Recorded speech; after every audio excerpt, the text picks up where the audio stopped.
All right, guys, this list of starting players was incredibly hard to make.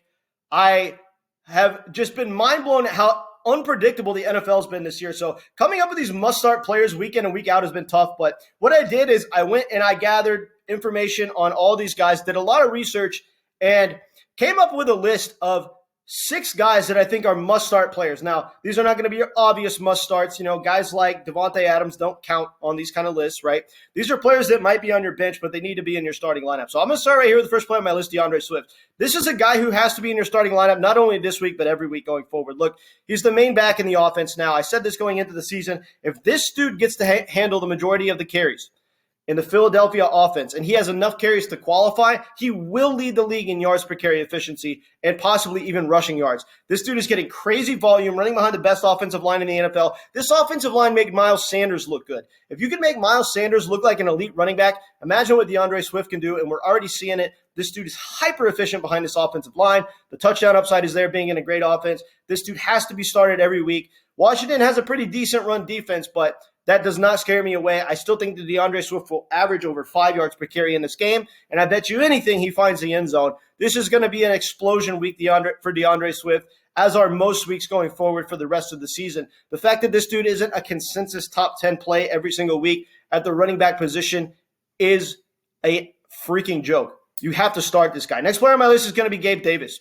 Now, this is going to be a shootout game against Miami. It's the highest projected point total game on the week, according to Vegas. And I see why. I mean, look how explosive these two offenses are, right? And they both have pretty good defenses as well. But I think that the offenses that these teams have are just, they're going to overshadow the defense in this game, right? I don't think that a good Buffalo defense is going to be able to stop the Miami Dolphins offense. I don't think that any team can stop the Miami Dolphins offense.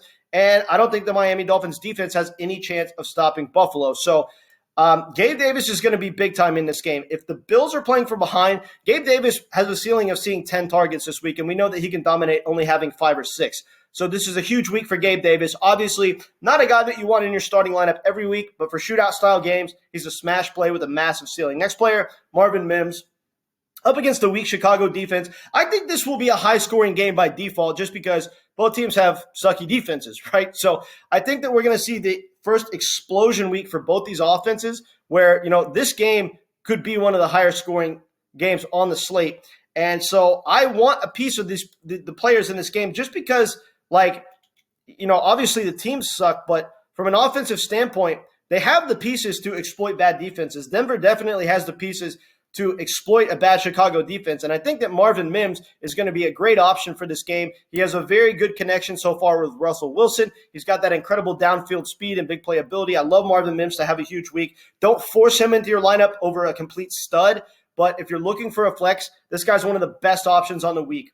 Next player on my list is going to be Adam Thielen. Now, I think this guy's going to be in our starting lineup like every week going forward because – he's the guy in Carolina, right? I was thinking going into the season, maybe DJ Chark is the guy. Maybe Jonathan Mingo steps up. No, Adam Thielen's the guy in this offense. It's obvious. They're going to be playing from behind against Minnesota. I think that's almost inevitable. Adam Thielen should have a huge explosion week. I think he's going to see 10-plus targets this week in a game where his team's playing from behind. Massive weekly ceiling. The floor and the ceiling are there for Adam Thielen. This guy's got to be in your starting lineup. Next player on my list is going to be Christian Kirk. Now, this is a guy going up against Atlanta.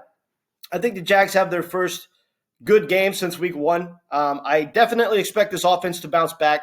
Atlanta does not have a very good defense. And so I want every piece of every Jaguar stud in this game. I'm starting Trevor Lawrence. I'm starting Ridley. I'm starting Etienne. I'm starting Christian Kirk, period. And Evan Ingram. I'm starting everybody, right? If you have a super mega stud tight end, maybe you don't start Evan Ingram. But definitely both the stud wide receivers, Etienne and Lawrence, they're all must-starts for this game. But, the other guys I mentioned, they're probably obvious must-starts, so I didn't include them on this list. Christian Kirk might be on your bench, but he can't be. You got to have him in your starting lineup for this game. Next player on my list, final player here is Alexander Madison. Now, this is a guy – he's been okay for the Vikings so far. I mean, weeks 1 and 2 weren't very good, but, last week he kind of redeemed himself. Obviously, he's very matchup dependent because he doesn't really have the explosiveness that the better backs in the league do. He doesn't really have that top-end speed or vision. But against weak defenses like the Carolina Panthers, I think he's going to absolutely explode. We've seen it in the years prior, right, when he would fill in for Dalvin Cook. Given the right matchup, this dude could absolutely explode and give you a massive weekly floor and ceiling. I think that he has a huge explosion week in his biggest game of the year against Carolina. Look for the Vikings to be playing with a lead in this game. And therefore, I think Alexander Madison is going to get 18 to 20 carries and see his biggest workload of the season, have his best yards per carry efficiency of the season. Very good chance of finding the end zone. I love Alexander Madison against Carolina Panthers. He's a must start. All right, guys. Appreciate it. Catch you later.